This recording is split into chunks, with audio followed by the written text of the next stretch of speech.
What is up, y'all? Welcome to the Exemplar Effect, a podcast exploring the transformative impact of role models and mentors. I'm your host, Steve Steen. Today, I have the privilege of speaking with Adam Tebrugge. He is a retired public defender and law professor who is currently running for North Carolina Senate. Adam's path demonstrates the profound impact role models have on our dreams and aspirations. From his early struggles in college to his time as a public defender, Adam's story demonstrates how our mentors can help us overcome obstacles and make a meaningful impact on our communities. Adam's decision to run for the North Carolina Senate is a testament to his commitment to the community and his belief in the power of government to improve people's lives. We hope you enjoy the conversation with Adam Tebrugge, a man whose life and work embody the exemplar effect.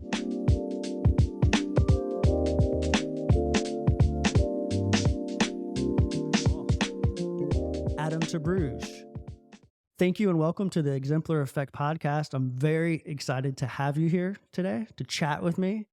I wanted to let you know why I invited you on the show. Somehow, you came across my X feed, my Twitter feed. I was just doing some random scrolling, early February, I want to say it was. And you made a post and I clicked on your website and I started reading a little bit on your website and I copied the link and I sent it to my partner and I said, finally a candidate that has our values. That's what I sent to her. 5 minutes later, I sent you an invite and you accepted the invitation. So thank you. You're welcome. Thank you for taking the time out of the busy campaign trail to sit down with little old me to have this talk. So the Exemplar Effect is a podcast that is, we were talking a little bit before, but it's a podcast that I started with the intention of memorializing the people who have been of service to others, right?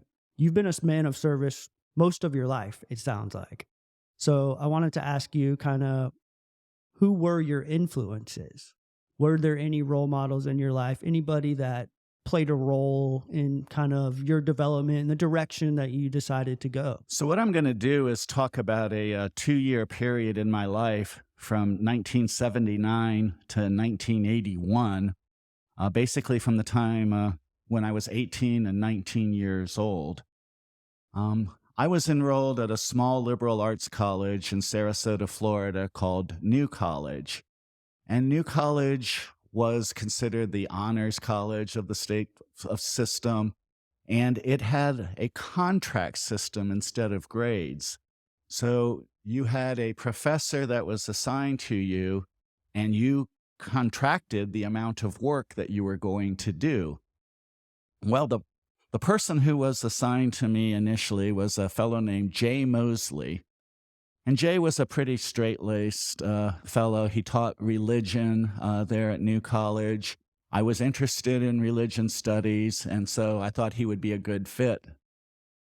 Well, I got there to New College in the fall of 1979, and honestly, I really enjoyed that semester a lot. I had a great first semester in college, except academic-wise. Yeah. My work was not only suffering, it was on the verge of non-existence. And so the fellow I mentioned, Jay Mosley, my contract sponsor, called me in to his office to review the semester. He was just very straightforward. And matter of fact, he didn't yell at me. He didn't belittle me. He said, I've been here at the college a long time. I've seen a lot of young men like you come through who have a great deal of potential, who also enjoy life a great deal. He said, you're at the crossroads right now. You have to make the choice. You can keep doing what you're doing, but you won't be doing it here very much longer. If you're going to be here any longer, you're going to have to buckle down, complete your contracts, do your work.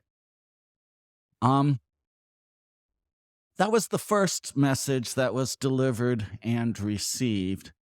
It was right around that same time that I turned in a paper to a different professor And again, we don't get grades at New College. You get written feedback on everything you did. And my written feedback for that paper was one word, and that word was unacceptable. So I'm looking at losing my college career right out of the box unless I get my act together. So the professor who gave me the unacceptable evaluation was Professor Justice Donachie, and that was in a class called World War II. And Justice Donachie, at the time, I considered very intimidating and scary.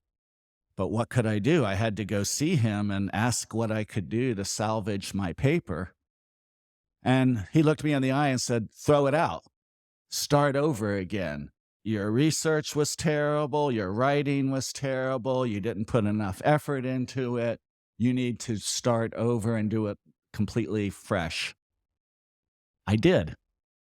And when I submitted that paper, it came back with a sea of red ink on it, but not the word unacceptable. Over the years, I had a chance to see both Jay Mosley and Professor Justice Donachie a few times, and I thank them both later in life for giving me that much-needed kick in the pants. So that all happened in the fall of '79 and in the spring of 1980. And I started to get it together and become the kind of student that I should have been all along. Why do you think it stuck from those two guys? Like, had anybody ever approached you prior to that, like say high school teachers or anybody else that attempted to get that message across and it didn't stick? You know, honestly, I had always been a very good student. And so I cruised through elementary and junior high school. Side note, here on the campaign trail recently, a guy came up to me. It was my junior high school biology professor who I had not seen in 50 years. Oh, wow. And I said, "I am so sorry for anything I did when I was your student." He said, "No, I was a good student." He lives locally now? He lives in Franklin. Beautiful. And had come to one of my events. But in high school, I had again been a very strong student. And I'll tell you, I had a pretty high opinion of myself. I thought I was a superstar. I thought I could do anything. And I think that was part of the attitude that got me into trouble when I started at college. I just assumed that my work was acceptable. I couldn't have imagined a paper coming back unacceptable. You had never been told different. Really, I hadn't. Yeah. I had not. Yeah. So that, you know, when you're faced with the actual crossroads, you have to choose a direction. Fear of consequences, you think? Or No, I really wanted to succeed. I've always been ambitious. I wasn't 100% certain right at that moment in time what I was going to do. That will develop over the course of our conversation. But I knew I didn't want to fail out of college for sure. yeah. Well, that's always one thing that, like, in planning this podcast and talking with folks and in prior interviews that I've done, that's one of the, in my personal experience, that's one of the things that I can reflect back on and just feeling so confused. I didn't have that ambition. I wanted to party and have fun, right? And I was like, whatever, I'll figure it out later. But some of the folks, some successful folks do have that natural ambition. So one of the things that I'm like trying to like kind of hone in on is like, where does that come from? And then how do you cultivate that in somebody that might not have it, but does have the potential, does have the skill set, does have the brain power, does have even the work ethic? Because it was weird. I didn't have the ambition in education, but I had a solid work ethic that my father instilled in me at a young age. So no matter how hungover I was or whatever, I always went to work. I always had a consistent job. I stayed with employers for a decade at a time, worked my way up the chain, kind of did what I was taught to do. But in my personal life, like none of that other stuff mattered. It was all about being the life of the party and that sort of thing. So like, where does that natural ambition come from? Is it just like a genetic thing? Is it something that's cultivated in your younger years? And then how do you kind of I asked Chris, teach it, but how do you, and he said, learn it, how does one learn that? Well, those are all good questions that I don't have the answer to. But I will say one thing. These days we use the word privilege. Back then, I would have used the word advantage. And by that, I mean, I had every natural advantage. I had a steady shelter. I had food on the table. I had parents who cared for me. I had the benefits of the educational system. So with all of those advantages, I better succeed. Yeah. I better appreciate those things. And now I recognize that so many people did not have those same advantages. Mm-hmm. So, yeah, very similar situation, 2-parent household, very loving household, didn't have to worry necessarily about food on the table, roof over my head, very athletic, participated in all the sports, was successful in all the sports, went to one of the wealthiest, white high schools in Tampa, and then we got to, city tournaments and we got smoked, got knocked off my pedestal very quickly. So yeah, what was the next step after you? What was that shift in progression from getting the words from the professors and getting your act together? Well, so one thing about New College was that you could get credit for a variety of undertakings.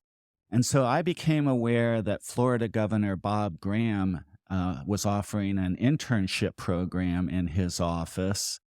And I applied for that and sort of to my astonishment was accepted.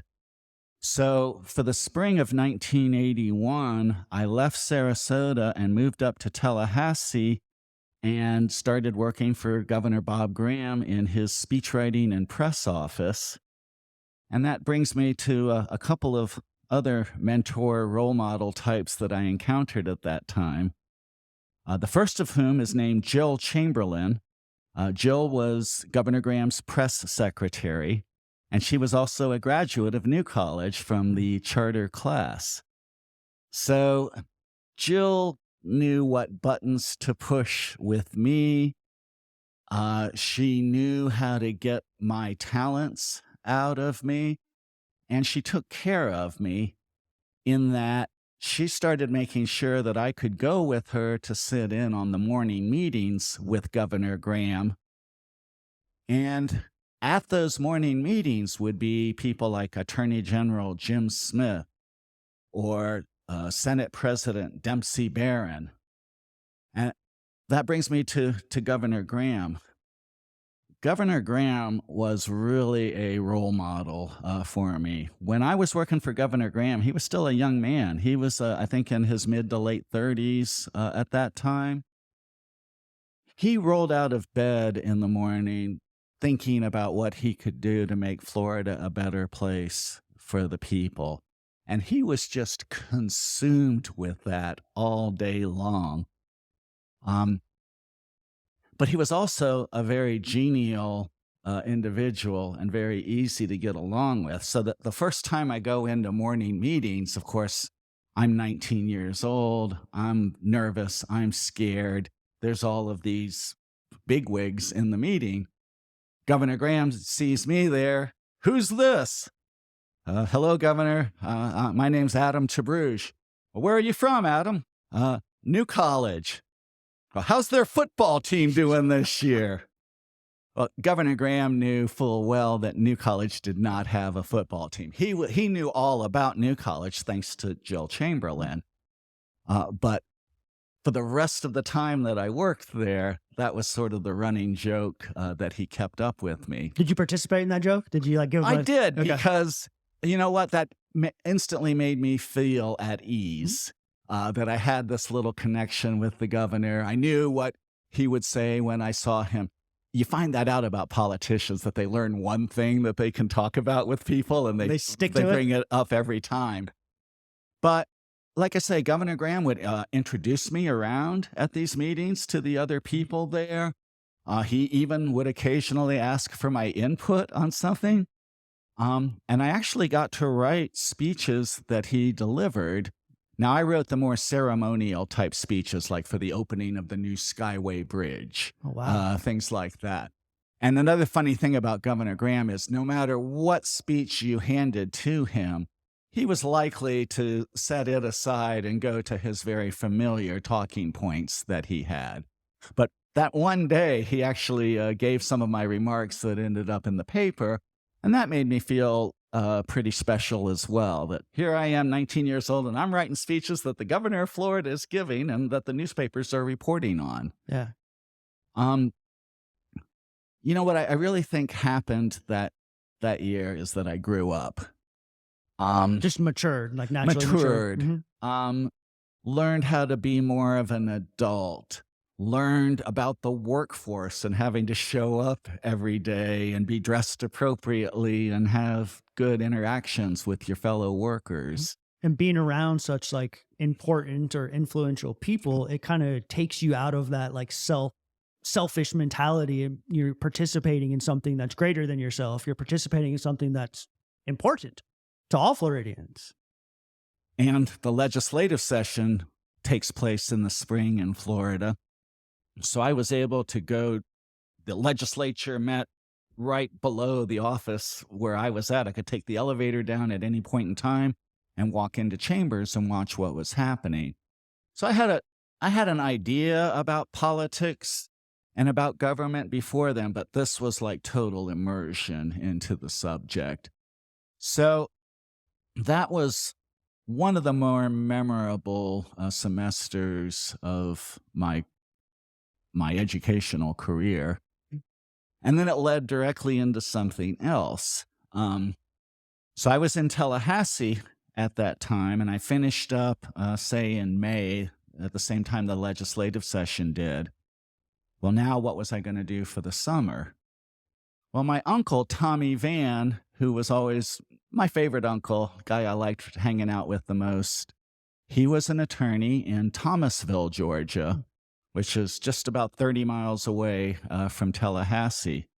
And he told me I could come work at his law firm for the summer. His brother was caretaker of a plantation in Thomasville called Lobdra, and they arranged for me to stay in one of the cottages on the plantation. So I had this really rustic existence in this beautiful wooded plantation with a bass lake that I could fish on, but no other amenities, no television, or I'm not even sure if I had electricity, to be honest. It's over 40 years ago. We didn't have electricity back then. But I'll tell you, I was doing clerical type work for the law firm. I was going into the vaults and looking up liens at the clerk of the court. This was not high-powered legal work that I was doing, but I was getting the sense of what it was like to be part of a law firm and to have clients that depended on you and to have this whole team that was in place that you could work with. But I'll tell you, the biggest takeaway from my Uncle Tommy Vann was how involved in the community he was. He wasn't just a lawyer who was out there to make money or to work for his clients. That was important, sure. But I noticed that he had almost another whole full-time job just doing things like serving on the board of the YMCA or the building fund for his church, or a variety of civic projects. It really helped me understand a lawyer's responsibility to the community at large is much bigger than just your individual relationships. And that was a lesson I really tried to apply to my own career as I went forward. And you were like 20, 21 at the time? Yeah, I was, like I said, I was 19 still, summer of 1981. Yeah. And the denouement of the story is I came back to New College in the fall of 1981, and I'd had these two pretty monumental experiences, working for Governor Graham, working for Tommy Vann. I was a completely new person in the fall of 1981. and I was determined to graduate, and I was determined to go to law school. We had a crisis that fall where a couple of different student groups were having confrontations, and the administration was not doing anything to reduce the tension, and we did not have an effectual student court. So myself and some other individuals took on the task of writing a new student constitution and putting together a new student court system for New College. You came back really ambitious. And we ended up having a big campus-wide rally where we called out the people who were causing the problems and outlined the consequences that would be coming. And all in all, I would say that ended up reducing tensions and putting a system in place that helped resolve future problems. So it's pretty amazing that at such a young man, you mentioned that you matured, but at such a young man that you were able to identify the importance in that community work that your uncle was doing, and not just identify it, but then kind of latch onto it and pursue some of that. Well, he was pretty good about explaining this to me as well. And then I tried to do this with my law students later in life when I became a law professor. But yeah, you think, oh, when I grow up, I'm going to be a fireman, or I'm going to be an astronaut, or I'm going to be a lawyer. And you think of it in the very narrow confines of the occupation. What Tommy Vann showed me was, no, first off, you're a citizen. And as a citizen, you have a responsibility to lead if you can, to assist whenever possible, and to be aware of the problems in your community and the suffering of others. Those were really important lessons to learn. Yeah, that's pretty wild. I remember hearing the stories of some of that New College stuff, but I don't know that I was actually familiar with how that played out. I just would hear chatter about it. Well, New College was a really special place. At the time I was there, it was small. My graduating class only had 70 people in it. I think maybe there were 350 students on campus at the time. But what that led to was that you knew everybody at the school, and you could develop these great relationships with the professors. When I came back in the fall of 1981 and I had this student court drama that I just mentioned to you, I saw Jay Mosley not long after that, and he made a comment that to the effect of that I had really grown up since he had the talk with me early on. And I could look him in the eye and appreciate that, yeah, I had. So I ended up graduating in 1982 after only being at New College for 3 years. Back then, they had a 3-year graduation track, and I was starting to feel that ambition. I wish now that I had stayed for an extra year and maybe had some more fun. But adulthood beckoned. Yeah. And what was next? A law school? So from there, I went to law school at Florida State University College of Law in Tallahassee. Of course, kept in touch with Tommy Vann, kept in touch with my New College friends. Law school was completely different from college. In college, I could have long hair. I could go to class barefoot. I could wear the same thing every day if I wanted to. I show up for the first day of law school and everybody's in a suit. I'm like, what? They had different ambitions than I did. I was already starting to think about the public defender's office at that point in time. At what point did you start? Even as I entered law school, I mean, that was, I could say that I entered law school with the idea I was going to be a public defender. Because of your experience with your uncle? Or? So what I started to really internalize and understand was that these privileges and advantages that we just talked about, that it necessitated a duty on my part to live up to that in some fashion. And having worked for Governor Graham, I became familiar with the criminal justice system. and the public defender's office, and aware that there were people who could not afford legal representation. And I had this burning feeling that they deserved the same quality representation that somebody rich could get. I never doubted my own talents. I've never been immodest. I knew that I could do a good job. So it was kind of funny being at law school with a lot of other very ambitious people who had their sights set on going to work for law firms, making a lot of money, different routes than establishing I was. Partnership and All of that. Mm-hmm. I've got to say, money has never been a driver for me. I'm not going to say, oh, I don't care about money. That would be ridiculous. Everybody has to. But everybody has a different relationship with money. Mm-hmm. And it was just not then or now the motivating factor in my life. Back then, I used to think about the Constitution a lot. I used to think, well, the United States Constitution provides for legal representation for the indigent and equal protection of the laws. So I was really all about the Constitution. And if you heard me give a speech back then, I would have talked that way. What I came to realize over the course of 40 years in the law was no, it's all about the people and it's all about helping them out. And it's that individual client and trying to do the best you can for them and help them navigate this very difficult set of circumstances. And that's what has really kept me going all of those years, is that sort of spirit of help. Yeah. As a public defender, I mean, you're working with folks that, number one, don't have the privileges that we did.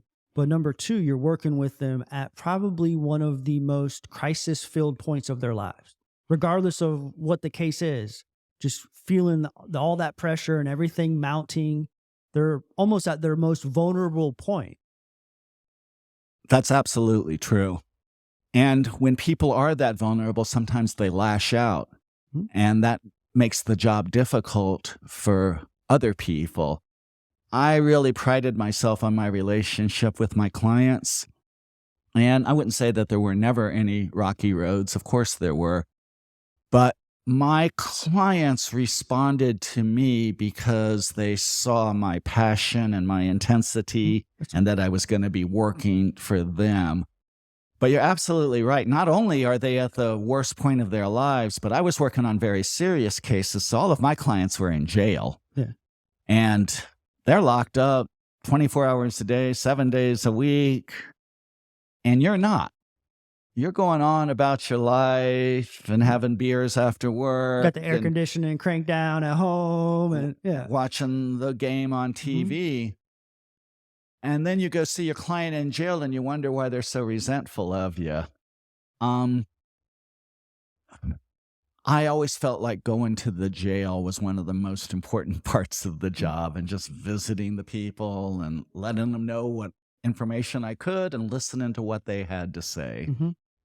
So you prided yourself in being a good public defender. I really did. That was my whole identity for 23 years. I was an assistant public defender, and I was proud of it. Yeah. Been very, I don't know. Unfortunately, I've had some run-ins with some public defenders, and I can't say that they carried themselves in the same manner. And I used to get that as well, because people would have had previous experiences, and they'd use words like, oh, so you're the public pretender, things like that. They were using that back then? Oh, yeah. Oh, gosh. And what I realized, and it was a good lesson, is I needed to prove myself. And I'm still using that lesson today as a candidate. I got to go out there and prove myself. It's not going to be given to me. People don't know who I am. People aren't going to vote for me just because I have a name. I got to earn it. Yeah. And I had to earn it with my clients before too. Yeah. Man, that's so amazing that you're able to do that. I can remember when I hit rock bottom, I found myself in the back seat of a Florida highway patrolman's officer, and I was being a complete asshole. I was chattering his ear off, talking shit, crying, telling him my life was over, telling him he ruined my life, blaming him for everything. And this man, he's one of my exemplars. He was somebody that I will talk about. And actually, I might need your help trying to track him down to thank him personally, because it's been 10 years now. But the entire ride to the Alachua County Jail, he was like, your life's not over, man. It's not too late to get it together. You can overcome this. You will get your driver's license back. He was talking me up. He met me with some of the most compassionate love that I've ever experienced, even since then. And I've always wanted to like get a hold of him and let him know how that did change my life and how that did lead to the decisions to seek sobriety, and how it did, it made me as at that moment, I was a criminal. All right. I was handcuffed in the back of a car, but it made me feel like a person, right? It kind of removed those barriers of, short-term incarceration. It's just amazing how that happened. And I'm glad it worked out for you. That's sort of our ideal in the criminal justice system that we hope for, that will arrest somebody like you and shake you out of your addiction and set you straight on the right track. I'm glad it worked out for you. That model is flawed for a lot of people. You just don't get true change at the point of a gun. Well, also, I had many interactions with law enforcement, and this was the only one that, Right. Yeah. Right. It's the same thing with judges. There's the rare judge or two out there that will take the time with the people that come in front of them and really look them in the eye and explain to them how they messed up. And but most judges, it's just routine sentence and get them out of there. Next. Yeah. Have you ever had a chance to thank some of these folks, the professors? I know you mentioned one that you ran into recently, but yeah, well, so Tommy Vann is now 80 years old, and he lives in Sapphire, North Carolina. No way. And he's involved with my campaign right now. So I'm still looking up to Tommy today. And does he know how important of a role he played, though? Well, I'm going to make him listen to this podcast, and he'll hear a little bit more about that. But yeah, Tommy and I have stayed close over the years. Some years go by where I didn't have that much contact with him. He was up in Georgia. I was down in Sarasota, and we were both lawyers, busy working. He's retired now. He's still involved with the community, and he's still just a great guy. I'd love to see Governor Graham again. I saw Governor Graham. It was interesting. I was running for the Florida legislature in 2012, and Governor Graham came through Sarasota, and I was invited to go to a luncheon with him. And I walked in, and I swear to goodness, he remembered me and made the same New College joke that he had made before. Governor Graham was notorious. He had a little notebook, and he would write notes in it all day long. And apparently, when he retired, he had hundreds of these little notebooks around. But what he was doing was keeping track of the people that he met throughout the day with little notes to himself. And that's what makes a great politician, because it makes you think that they, really care about you. Where's your notebook? Yeah. I have several scattered about myself now. Governor Graham is still alive. He's elderly now. I'm not sure that he's in the greatest of health. His daughter, Gwen, ran for governor a few years back, and I'm still sort of vaguely in touch with her on Twitter and things like that. But yeah, I'd like Governor Graham to know that he was somebody who really set a great example for me, particularly now that I'm running for the North Carolina Senate. I reflect back on people like Bob Graham, Lawton Chiles, in North Carolina, Jim Hunt, Terry Sanford. These are the exemplars of Southern politicians that I would like to live up to. These were people who were really deeply rooted in their communities. They're not concerned about special interest money coming in from out of state. They're waking up in the morning thinking, what can I do to help my people? That's the kind of North Carolina senator I want to be.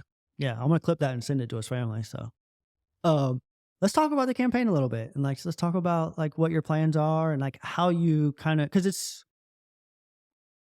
correct me if I'm wrong, but it's a borderline risky to, move up here and then gets involved in politics in such a fashion. Like we Floridians often get some resentments from longtime locals about coming in and changing things and that sort of thing. So maybe we could kind of start on like how that all developed and how you got to this point.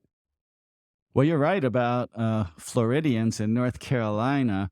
That's something I've been aware of for many years. I came up here in the 70s to work for a summer camp outside of Hendersonville called Camp Windywood.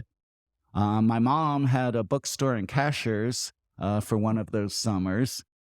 But even back then, there was a lot of talk from the people of North Carolina about Floridians moving up and developing willy-nilly and being terrible drivers and things like that. All the cliches. Yeah. One thing I'm talking about on the campaign trail right now is that I am part of the second wave of Floridians. That first wave is the ones that I was just talking about, 70s, 80s, 90s, that we all know about. Well, now people are fleeing Florida for a variety of reasons. The politics down there are the politics of bullies at the moment. Climate change is having a dramatic effect on Florida. Insurance rates are skyrocketing. And so people in Florida are looking around and they're saying, what's the most desirable area of the country that I could move to where I could still keep in touch with my Florida friends and family? And guess what they're looking at? Western North Carolina. And so they're coming. Whether we want them to or not, the people of Florida are coming to North Carolina over the next decade, over the next 20 years. I'm hopeful that some of the lessons I learned from Florida will translate here.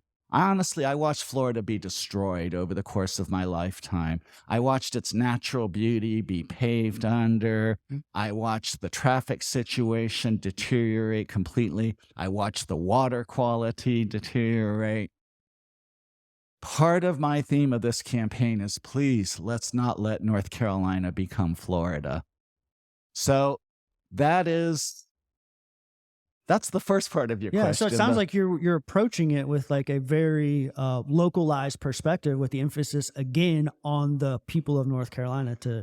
Well, that's the idea. So, if we're talking about the motivation for running, honestly, as of Thanksgiving, I was happily retired still. Been up here for 6-7 years. Have a great dog, love to hike, like to play guitar, enjoying life with my wife on our nice mountain in Caney Fork. But you know what? I couldn't help but pay attention at the same time to what was taking place in the General Assembly. And if we're going to be honest, the last 20 years of the General Assembly in North Carolina have been a disaster, just a disaster. North Carolina had one of the strongest state university systems in the country, and now it's lost a lot of its independence and a lot of its reputation. But what really got me was when I would be a law professor, my classrooms would be filled with young women. And I would tell these young women their history of the last 50 years. And I would tell them how my mom got fired from her job at the Tampa Tribune because she got pregnant with me, and how my mom couldn't get a credit card or be a name on the mortgage or enjoy any of the rights that other citizens had, and she had to fight for them. And I would tell these young women this, and they'd kind of look at me cross-eyed sometimes, like, what are you talking about? Well, here last year in North Carolina, we saw that there's people who will still treat women as second-class citizens. And I'm referring specifically to Senate Bill 20. Senate Bill 20 was sponsored by Senator Kevin Corbyn, and Senator Corbyn is my opponent in this race. Senate Bill 20 is the North Carolina abortion ban. And it's set up in such a way that it's going to be most dangerous for those whose health is most at risk. And it requires women to undergo a variety of procedures and tests and rigmarole that no man would ever be asked to undertake. Senate Bill 20 really upset me, and it was unveiled in the dead of the night. It was forced through the legislature without going through the normal committee process. Governor Cooper vetoed the bill, and that was the one big chance for the people of North Carolina to come to Raleigh and to be heard. So thousands of women from all over the state traveled to Raleigh, along with their doctors, to appear in front of the General Assembly and ask them not to override the veto. And they would not listen. And I'm going to listen. That's the number one reason that I'm running for the North Carolina Senate is I believe women have full rights as citizens in our country.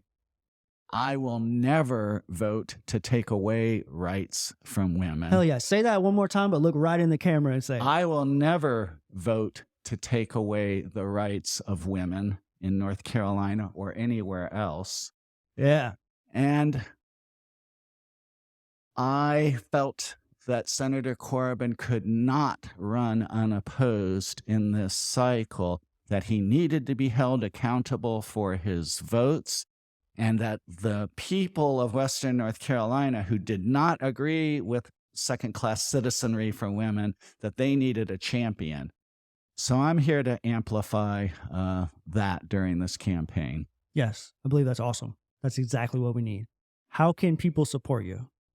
So my website is up, www.adam4WNC, ADAMFORWNC, which of course stands for Western North Carolina. Let me talk about this district for a moment. Senate District 50 is the only non-gerrymandered district in the state. If you look at all the other districts, they look like snakes. But Western North Carolina gets its own district. So we cover 8 counties, starting over with almost all of Haywood, but then all of Transylvania, Jackson, Swain, Clay, Graham, Cherokee, and Macon counties are all part of this district. So if you're listening to me in Western North Carolina and you live in one of those counties, I'd love to come meet you. I want to come into Robbinsville, and I want to find the people who are concerned about public education in the state of North Carolina. I want to find the people who are concerned about affordable housing in North Carolina. And I want to find those who don't want women treated like second-class citizens. So invite me. Invite me to your neighborhood association or to your cookout or to your union meeting. I'll be there. And I don't want anything in return except to learn from you so that I can be a better representative. It really sounds like you have interest in what the people want. And that's something that's been foreign to me as a resident of North Carolina for the last 10 years of living here. I've yet to hear somebody ask for that. And it's, I was at the polls all day yesterday. We're talking here on March the 6th, the day after the primary election. So I sat at the polls for 8 to 10 hours yesterday, just talking to voters as they came through. And that's what I would do, is just say, what's on your mind? What's motivating you to vote here today? What are the issues that are important to you? And you just learn so much that way. You're taking a very similar approach that you did as a public defender. Hopefully. Again, what I really learned as a public defender was to listen, to keep my mouth shut for a while, even if you don't agree with something that somebody's saying, or even if what they're saying is completely outrageous. But listen and try to understand. And I'm going to try to do the same thing as a North Carolina senator. Beautiful. Who do you look up to today? So, at the moment, it's someone very specific, and that's Senator Julie Mayfield, who's out of Asheville, and she's the only Democratic senator west of Charlotte, North Carolina. But as I mentioned, as of Thanksgiving, I still wasn't even really thinking about this race, and then I became aware that no challenger had stepped forward. I was wondering about that. And the party was really trying to recruit somebody. There's a new Democratic Party chair by the name of Anderson Clayton. She just turned 26 years old. She has brought a lot of energy to the party. And she had two big goals, and that was, one, to contest every seat, and two, to not leave the rural counties out of the equation. I've always felt that way, that have been left out of So, everything that takes place out there. so when it was apparent that somebody needed to step up and run for this seat, and people became aware that I had experience as a candidate and I had the kind of resume that shows that I'm qualified. And you were already kicking it around in your head a little I bit? had, at least considered it at this point, but my phone starts to ring. And one of the first callers was Senator Julie Mayfield. And honestly, at that point, I was aware of her name, but I hadn't paid that much attention to her. And Senator Mayfield's like, you got to do it. You got to run. I will help you out. And so I looked into her. Well, she's terrific. She's one of these legislators who works really hard on an issue. And when you see her then hold a press conference, there's no grandstanding, there's no empty promises. She reports the facts that she uncovered and she proposes solutions. I mean, it's unbelievable. Yeah.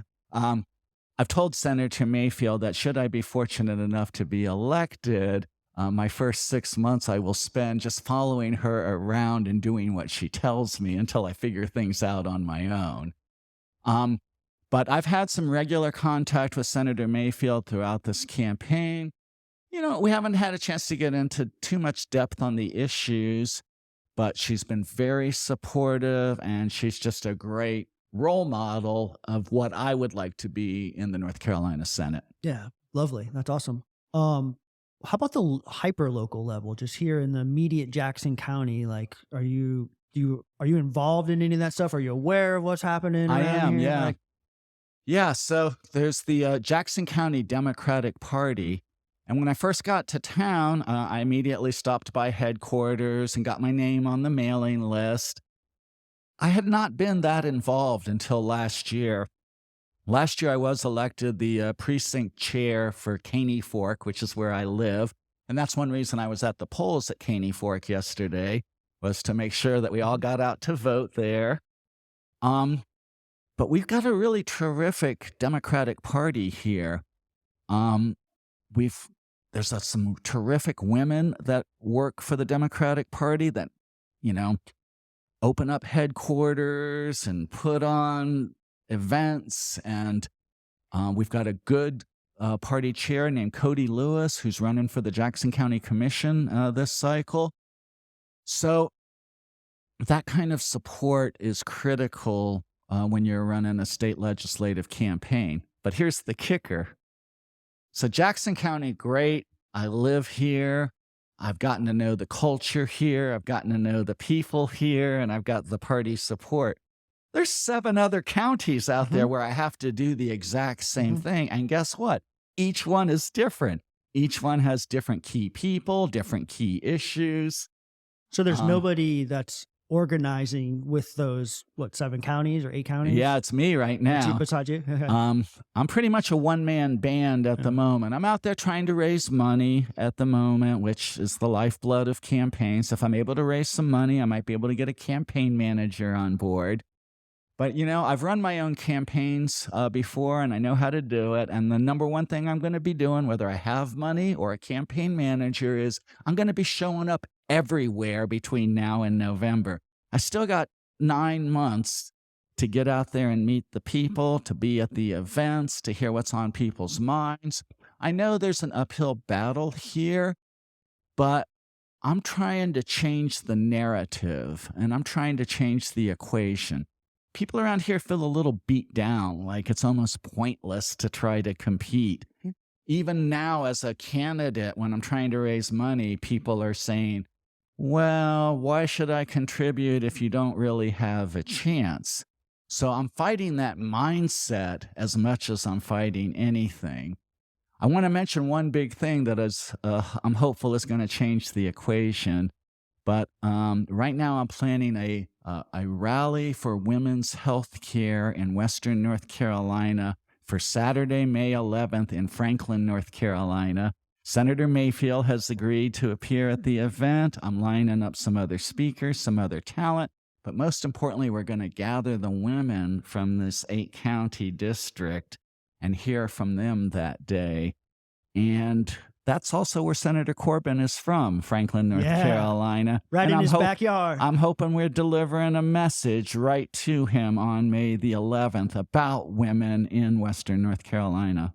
Adam, I will promote the shit out of that until it gets here, brother. I totally will.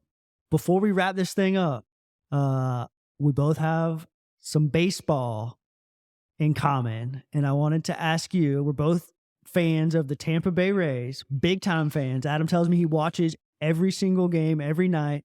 I think we watched out of 163. I think we watched 148 last year. On the MLB.TV thing, they send you a little summary at the end of the year. It tells you all your stats, how many games you watched. Oh wow, I didn't even see that. Yeah, check your email. It's really cool. It came out like about a month after the season wrapped up. They sent that, but we watched like 148 games. So I want to get your preseason predictions for the 2024 Tampa Bay Rays. Lay it on me. Listen, the Rays are going all the way this year in 2024. It's funny to me that the prognosticators are not all over this team. For the last 5 years since 2020, there's really not been a better team in baseball. We haven't gotten it done in the playoffs so far, but that's okay. The playoffs are their own special breed. But, last year we won 100 games and we were a solid team from top to bottom. In my estimation, we've gotten better over the offseason. So have some of the other teams, I understand. But I'm picking the Rays to win the American League East. I'm picking them to win in the playoffs. I'm picking them to go to the series, and I'm picking them to win the series. Hell yeah. So I'll tell you a story from last year. It was our second season as a couple watching all those games. And about 2 weeks before the season start, we're just chilling, watching a little spring training or something. And I looked over to my partner and I said, "What are you looking forward to most about the season?" And, me being the baseball expert and her being the new fan. And she looked at me and she said, "I think that Yandy Diaz is going to have the best season." And I looked at her and I went on this long, 10-minute rant about how he's 30 years old and he's past his prime and he's not the greatest thing. And the guy goes out and just has a dominating season. Wins the batting championship. So now I'm preparing to do the same thing and ask her who she's looking forward to so I can disparage the hell out of them so that they can just come out of the gates. My favorite player is Randy Arozarena. Yeah. In all my years of following Tampa sports, he's the biggest superstar we've ever had. That doesn't mean he's the best player we've ever had in all the different sports, but he has attracted the most international attention, and he's just got that charisma. And energy. And I just love the guy. After the election's over, maybe 2025 season, once you're actually seated, me and you are going to go to the Trop. We're going to sit in Randy Land on a Friday night.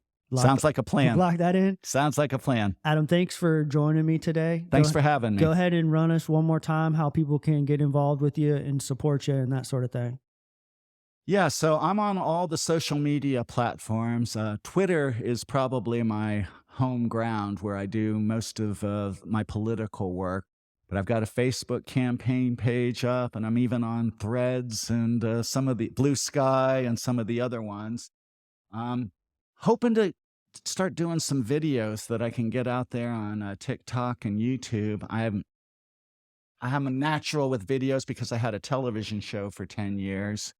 But the main way that you can support me is go to my website, www.adam4wnc, ADAMFORWNC.com.